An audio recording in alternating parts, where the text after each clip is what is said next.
What's up guys, Jack here, and today we have the new GT2 KTM, but the car isn't actually new to the game, but now Forza has officially added it to the GT hoppers on the public multiplayer. So this car has been available pretty early on. It was in the single player challenges in the Builders Cup, and you could unlock the car, and it had a build for the multiplayer this entire time. It was completely playable in the private hoppers, but unfortunately it wasn't playable in public hoppers until Forza Update 2. So now that the car is in, how is it? Well, it's not very good in the corners, but with it being a GT2 car, which is all about high horsepower, fast top speeds, and not really about cornering ability and downforce, it makes sense that the car will run that way. So that's actually fairly realistic to its real-life counterparts in the game. But what is it good at? Well, we just put our foot down and we go very, very fast in a straight line.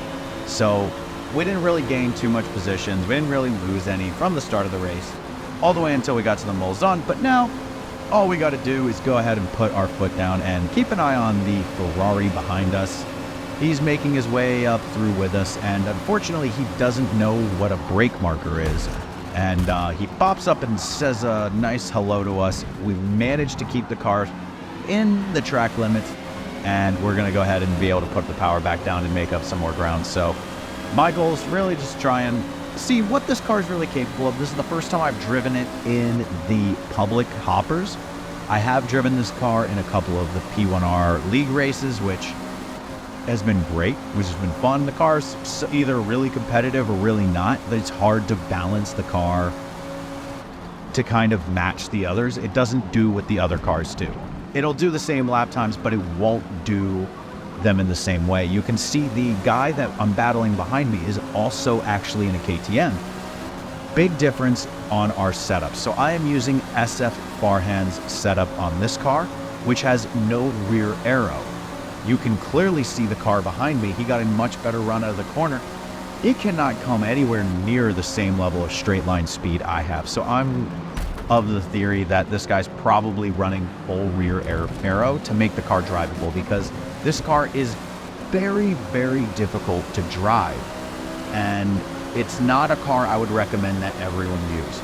The car has a very tricky power band. It's got a 5-cylinder turbocharged engine, but most of the power comes after 6,000 RPMs, and the power band comes on super, super quickly.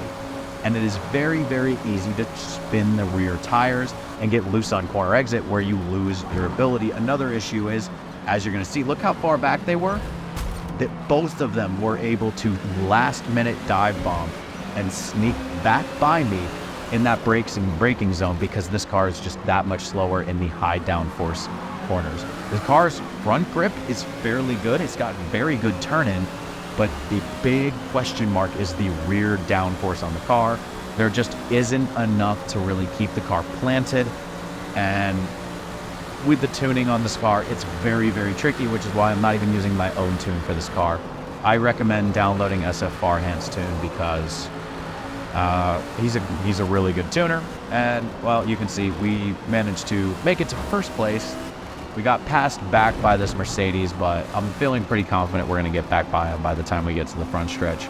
But this car is really, really quick, and I'm going to definitely say this is better than the Ferrari at Le Mans.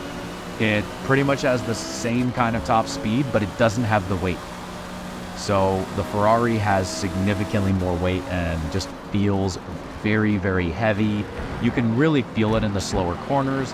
I think this thing, it loses speed in the high-speed corners, but it doesn't really lose that much in the low-speed corners, which is really good for Le Mans. You really only need to worry about the Porsche curves, which is the hardest section of the track to pass in. So we're going ahead and making our way back by this Mercedes, nice and easy, and we're just a little bit worried about him making a move back by us, and I was not expecting him to make the move around the outside, but that allows us to get the better entrance into the first section. We make a little bit of contact, we get a nice little exit, and now it's our time to make our escape.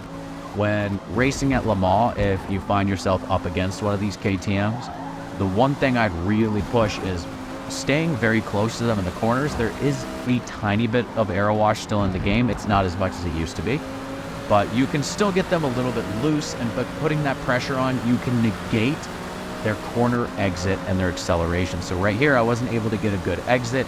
I was struggling with putting the power down. This car's pretty tricky on hard tires.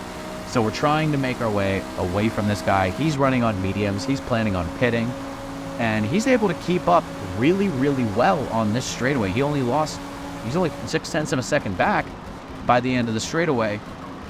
But now we're going to get a good exit out of this one. And now you're going to see where the big difference is between this car. So the Mercedes is a very good accelerating car. It's up there with the Audi, the Acura. Yeah, look what the KTM does to this car. This guy wasn't a bad driver. He was on medium tires. I'm on hards. Look at the gap just between the two chicanes. Massive. And we're going through the rest of the race. Really not too much happened. I cut this a little bit too finely.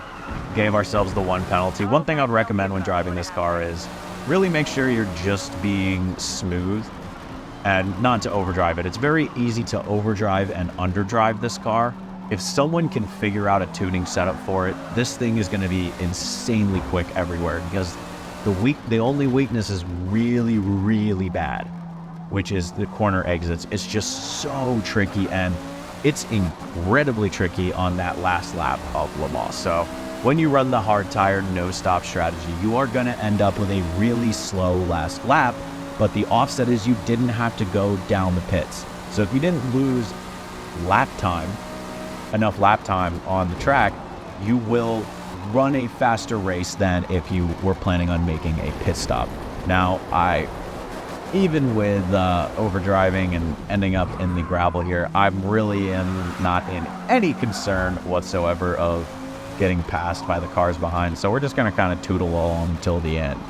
But the review is in on this GT2 KTM, and if you are on the track with a lot of long straights and not a lot of slow sweeping exit corners, I would 100% pick this car.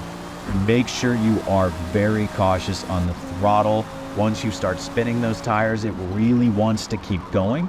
If you like the livery, it is shared. It was done by SGR Chaos Fox. He made this for me for a league race, got a nice little Valvoline sponsor on it. And that is wrapping it up with the first race we did in the KTM. We managed to get a victory in it, which is awesome. We ran a 359 on one of the laps. I think this car is capable of doing 40s in soft tires. This car is definitely going to be the go-to choice, and it might be a little bit OP, but we'll report back. We got some more testing to do on some other tracks. But if you guys enjoyed the video, please subscribe, leave a like, and comment. I'll see you guys in the next one.